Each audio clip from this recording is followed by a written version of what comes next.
Previously on NMC's Learning at Home series, we met Eddie, a security guard at the National Music Center who wants to learn an instrument. Last week we argued he should take up the guitar, but can we convince Eddie that the piano is in fact the best instrument to learn? Oh, hello. I'm Evan from the National Music Center, coming at you today from Studio Bell. Sometimes it's useful to divide humans up by how they put together their furniture. There are those who go, I know what a bookshelf looks like. I see the parts in front of me. Let's put this thing together. And then there are those who would be horrified to miss any step in the instructions and follow them to the T. Broadly speaking, if you just like to go for it, the guitar is probably a better instrument. But if you like following instructions, further, if you want to understand the mysteries of music, Eddie, you might want to play the piano. You're going to need access to a piano. I'm using an electric type, but this electric piano is designed to mimic a real piano very well. You should also have some kind of metronome that could be on your device, wind up. Or if you are using an electric keyboard. But just like the guitar, always play around to a beat. So what's so great about the piano? I don't even know where to start. One great thing is that as an instrument, it's so elegantly built that just applying weight to one of these keys, it's a beautiful note. No training required. A violin or a wind instrument, you'll spend your first couple of years getting nice sounding notes, and the piano does it right away. Gorgeous. Unlike the guitar, this should be in tune when you walk up to it. And if it's not, it's probably beyond you to fix that. Perhaps the biggest reason to learn a piano is the keyboard. Now, keyboards were being developed long before this instrument existed, and even if pianos were to completely disappear, keyboards would still be widely used. I can think of no better way to unlock the mysteries of music than to understand how the keyboard works. At first, you'll look at this and you go, that's too many keys.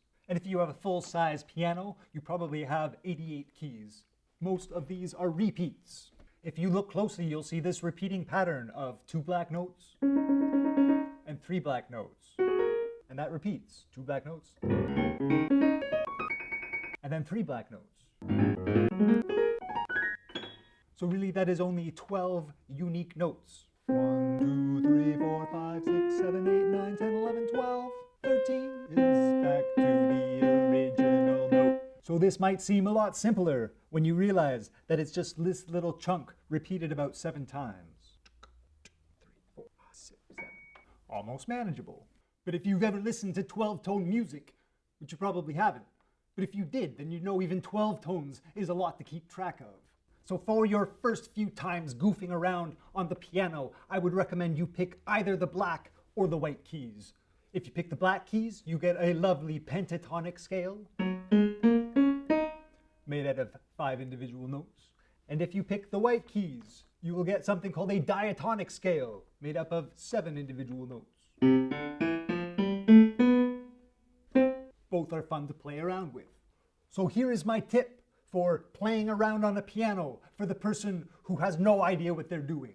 Let's start with the black keys. Now the lower notes are going to be found on this side of the keyboard, and you will be playing those notes with your left hand. So with your left hand, you will pick any of these black notes. Let's go with this one, and you're going to play it over and over and over again. Now it's hard to get a steady beat, so bring your metronome.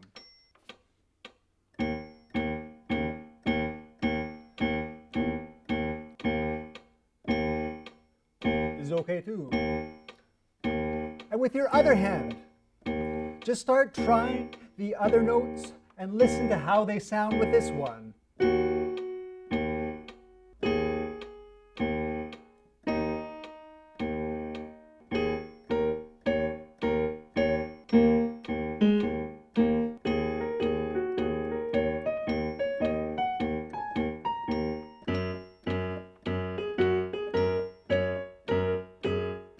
The next thing you'll want to try, play more than one of these at the same time.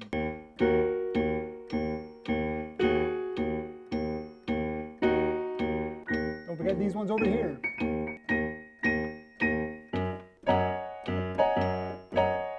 position if you want. Of course, you won't be playing this way.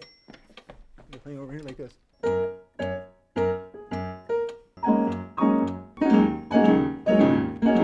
With the white keys, same sort of deal. Pick one of the notes. If you pick this note right below the two black notes, that will give you the most traditional C major scale.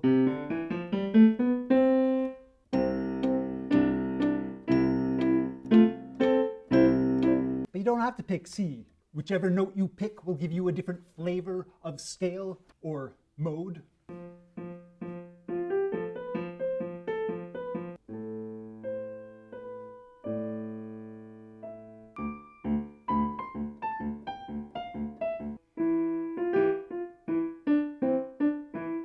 So pick a mode and go to town. We did a pretty deep dive into modes in our video on the mountain dulcimer, link in the comments.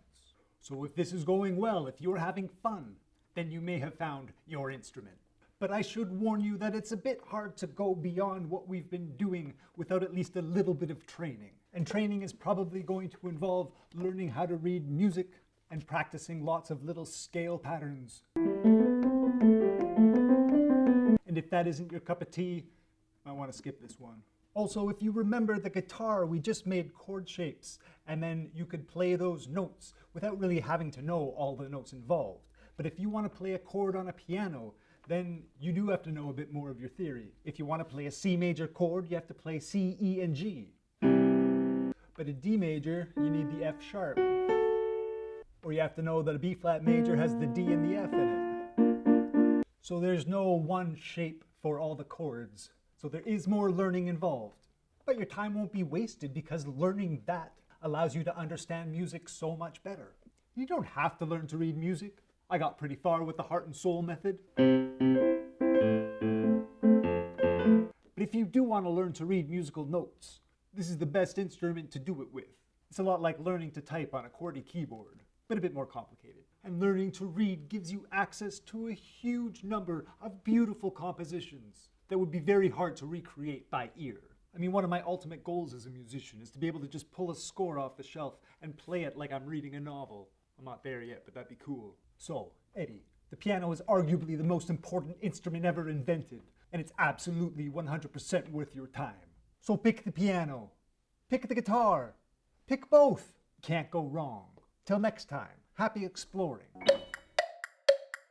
Thanks for watching. Please like, share, and or subscribe. Also, the National Music Center is a charity that relies on donations. So if you have the means and feel like it, please go to studiobell.ca/donate.